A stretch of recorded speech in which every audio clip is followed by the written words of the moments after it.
Your brand may be staying on top of current trends, but are you agile enough to stay relevant, resilient, and successful as customers, competition, and the world continues to change at a breakneck pace? I'm thrilled to share the newly revised version of my first book, The Agile Brand. I'm calling it The Agile Brand Revisited. It's been updated to reflect our continually changing world, and it provides 7 principles that form the backbone of an agile brand, offering detailed insights and actionable steps for incorporating them into your business strategy. This is the book that started it all, and I'm excited to share it with you. It's now available in print and digital formats and available everywhere. Learn more by going to the Agile Brand Guide website at www.agilebrandguide.com. Welcome to Season 5 of The Agile Brand with Greg Kihlstrom, where we talk with enterprise and technology platform leaders about the people, processes, and platforms that make marketing and customer experience successful, scalable, and sustainable. This is what creates an agile brand. I'm your host, Greg Kihlstrom, advisor and consultant for Fortune 1000 marketing and CX leaders and teams as principal and chief strategist at GK5A, and best-selling author, keynote speaker, entrepreneur, and agile certified coach.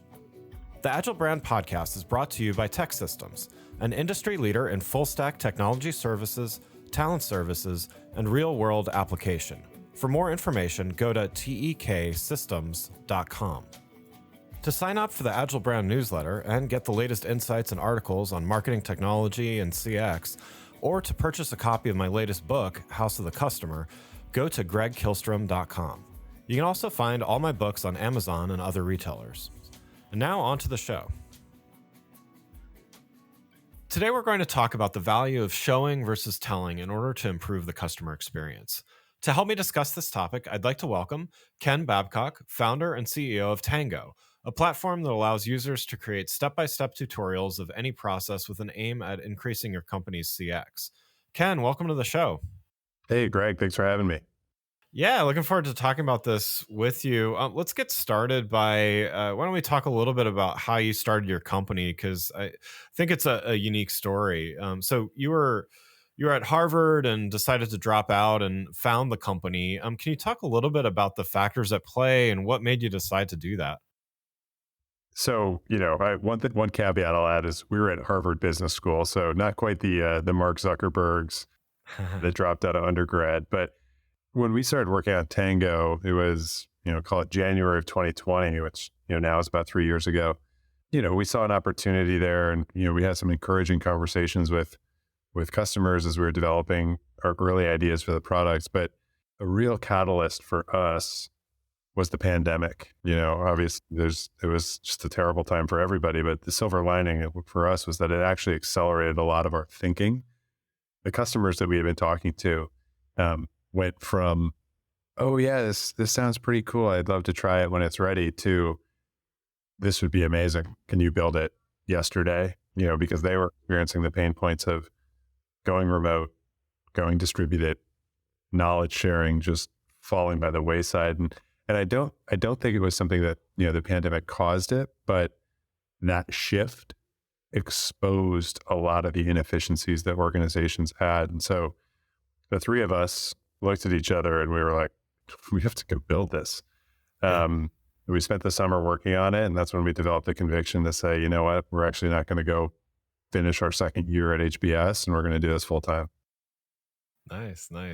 Yeah, so in preparing for this interview, I signed up for Tango, and first of all, I wish it existed years and years ago for what it's worth, but I found it incredibly easy to use, and I thought the browser extension was not only, it makes it, for those that haven't used it, it makes it easy to use and easy to kind of get started and signed up and everything. So, from your perspective, maybe you could talk a little bit about that and the thought process there, but, what were some of the factors such as that, Chrome extension that led to having quick success with Tango, such as, some of the numbers that I saw, growing to over 50,000 customers since the company was founded just a short time ago.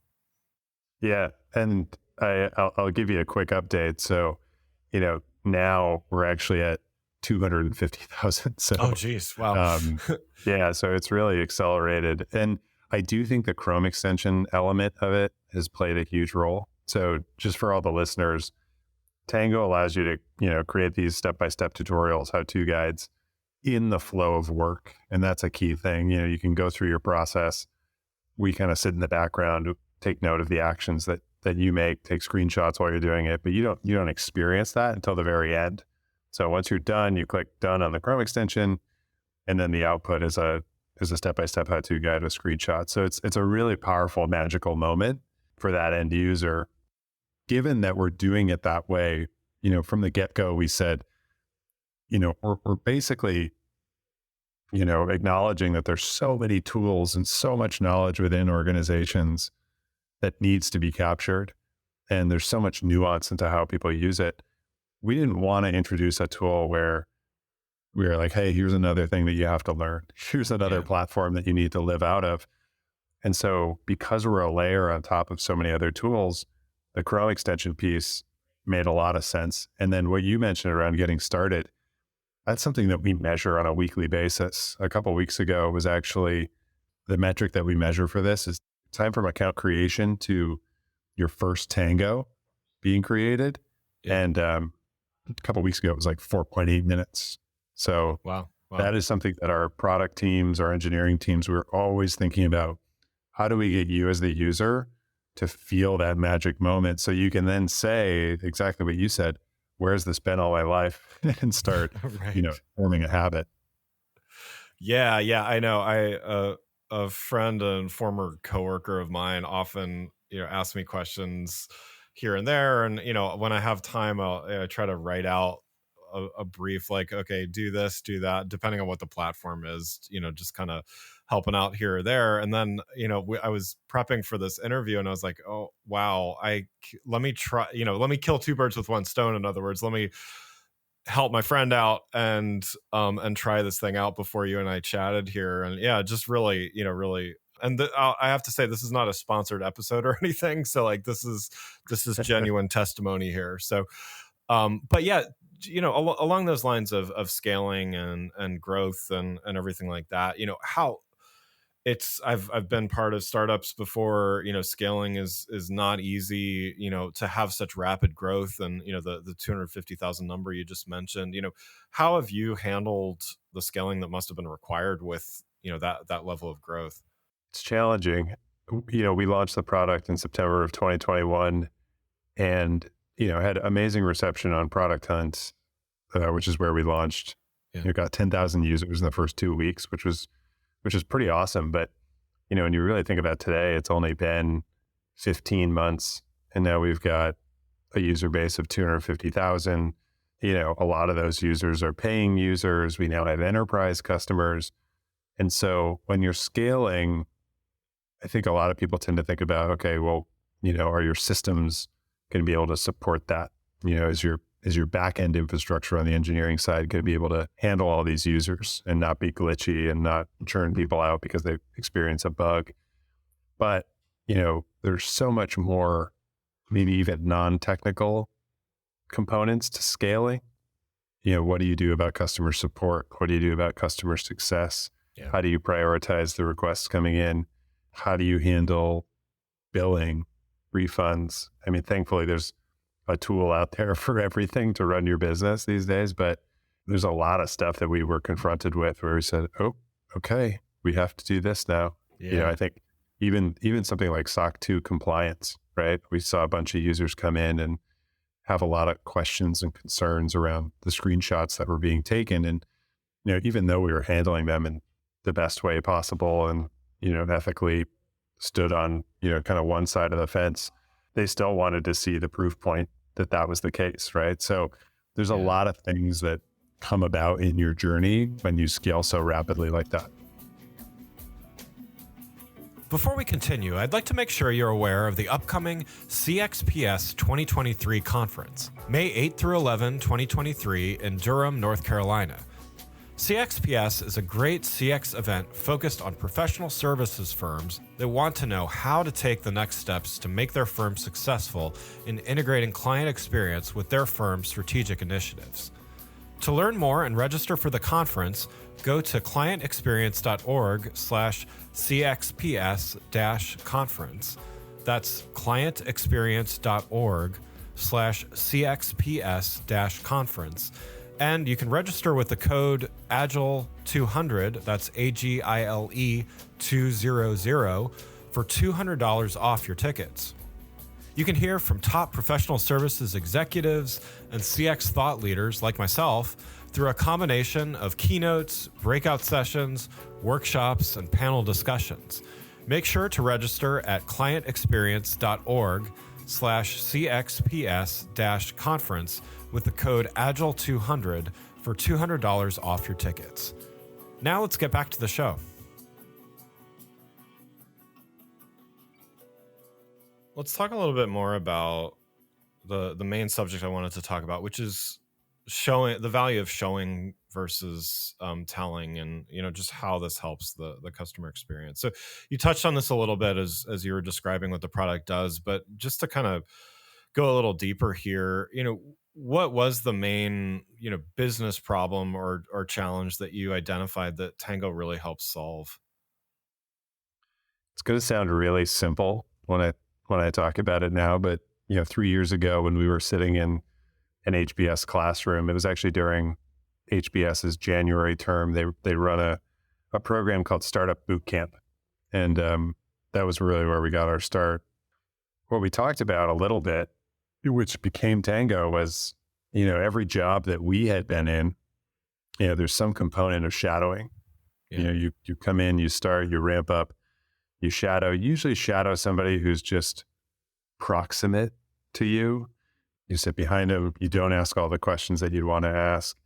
They go at their own pace. You try to follow along, but you're swirling in a dictionary of terms you've never experienced before and a set of tools that you've never worked with. And so we just felt like that was extremely broken. But so many organizations rely on it. And so many organizations, if they don't do shadowing, they rely on almost like we've heard people talk about onboarding binders. Yeah. And you can only imagine how many things in those binders are out of date just with the way business has changed today. So Yeah. that was really the impetus for it. And so we thought a lot about not just the creator of knowledge, but also the consumer. So your point around showing versus telling, I think for us, our product development was largely informed by that consumer of knowledge. What do they want to experience? How do they want to process a task? Yeah. I think at the time also screen recording was becoming really popular. Things like Loom, Vidyard, Vimeo, Screencastify, all great products and have their use cases. But when it comes to replicating process, they fell short because you had to, again, watch someone operate at their own speed, rewind, go back to a certain point in the video. You're often watching a lot of video and scrolling to the right place. And so we were like, you know what, let's just go back to basics. Let's make our output be a step-by-step tutorial with screenshots. Yeah. And those screenshots can tell a lot about what someone needs to do and how they need to execute. The best part is the consumer can just follow along at their own pace.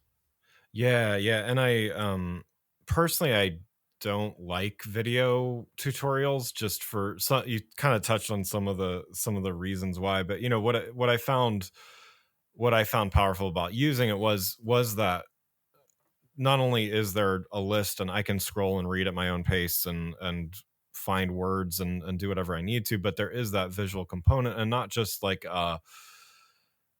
it feels deeper than simply just taking one screenshot or two screenshots and things like that. So, can you talk a little bit about, yes, video has been around for a while, and screen capture has been used and is used a ton, but what's the power of visualizing this process along with maybe the interactivity of it is something as well. Can you talk a little bit about that?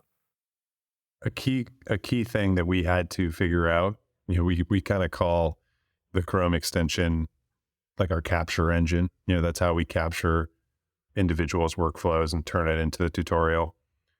Yeah. And so a key product development piece that was really, really hard in the beginning was, how granular do we want to be? When do we capture a screenshot? What is a step? And so to your point around, hey, this feels more thorough than taking two screenshots and saying, you got to start here and you got to end here. And I'm not going to Right. tell you any of you in between. What we said was any event, a click, type, copy, paste, drag, drop, that's going to be a step for us. And the way that we were able to do that was by reading the DOM, which every computer has a DOM. It's basically like an activity log of everything that's happening on your screen.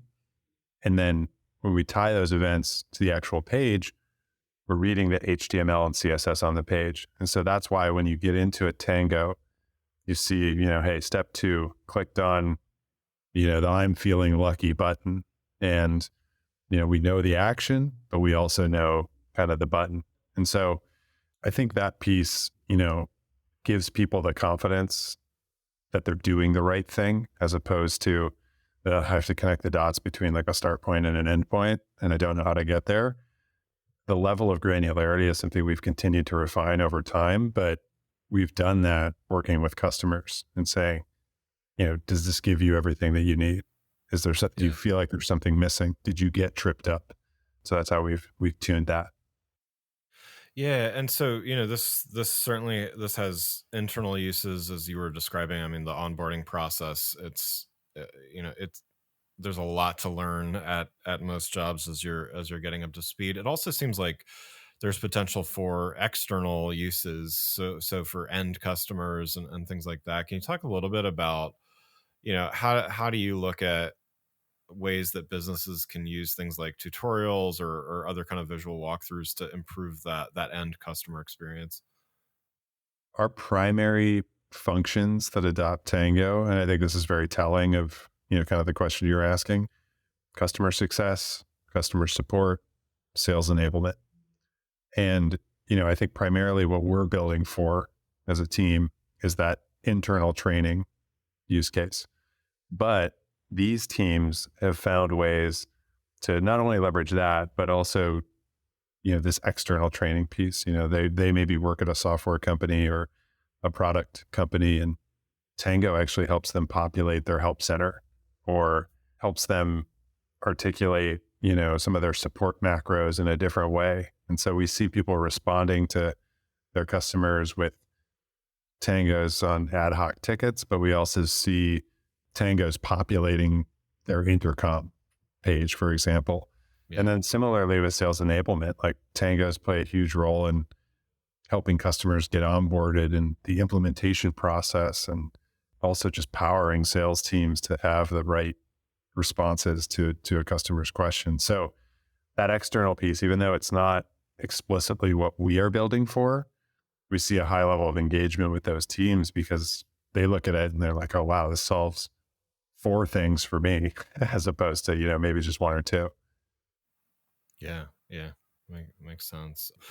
How should businesses look at measuring the success of this? I mean, whether it's an internal or an external use case, what's how should they look at this versus they might be thinking, okay, well, we have a video up and it's there, and so if someone's really interested they can look at it, or or something like that. So how should they be looking at measuring the impact that doing tutorials, walkthroughs, things like this well will actually impact the business?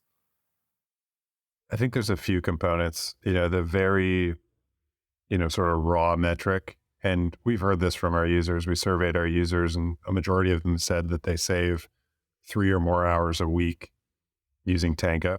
So that's very tangible, return on investment. But Yeah. the bigger thing, and this has more of a longer tail impact, is that, you're lowering the barrier to creating knowledge within your organization. I think another thing we've surveyed our users about is, hey, of all the processes that exist within your company, how many are documented?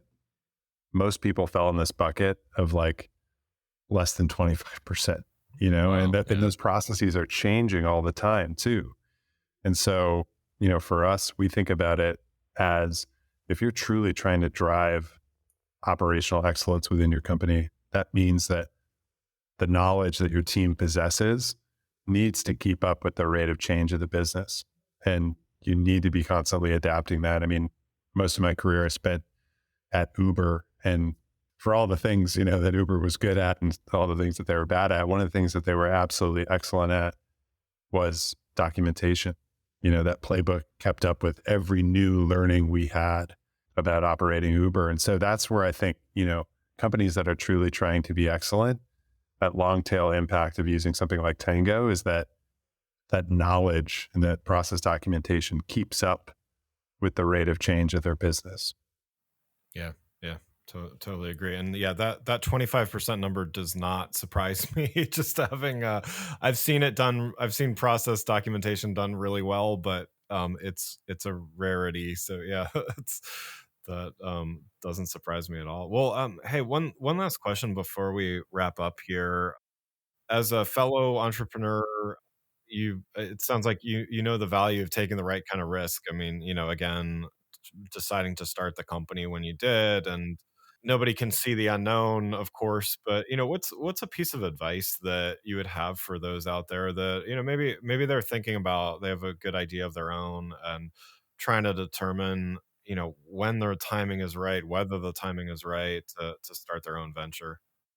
I definitely held myself back a little bit because I felt that I needed to accumulate as much experience as possible in different arenas to be able to be an entrepreneur. Because it was always kind of the end goal for me to start something on my own, to build a team, to build a product. But I always felt like, I need to, maybe I need to go work at a company like this in this type of role to actually understand that. But I think the thing that, people undervalue sometimes is that the entrepreneurial journey is very much a learning opportunity in and of itself. So Yeah. how now having gone through it and knowing how much we've just figured out on the fly by being curious, tapping into our network, encountering problems and taking them head on, you don't need to wait for that perfect moment where you're like, I've got all the experience. Now I can go be an entrepreneur, because inevitably you're going to have to figure stuff out along the way. So Yeah. that would be my advice to folks is, don't wait for that right moment, because so much of this is also about timing. Yeah. Yeah. Totally agree. No, thanks for sharing that. Well, Ken, thanks so much for joining the show. For those listening, what's the best way for them to keep up with you and what you're doing with Tango?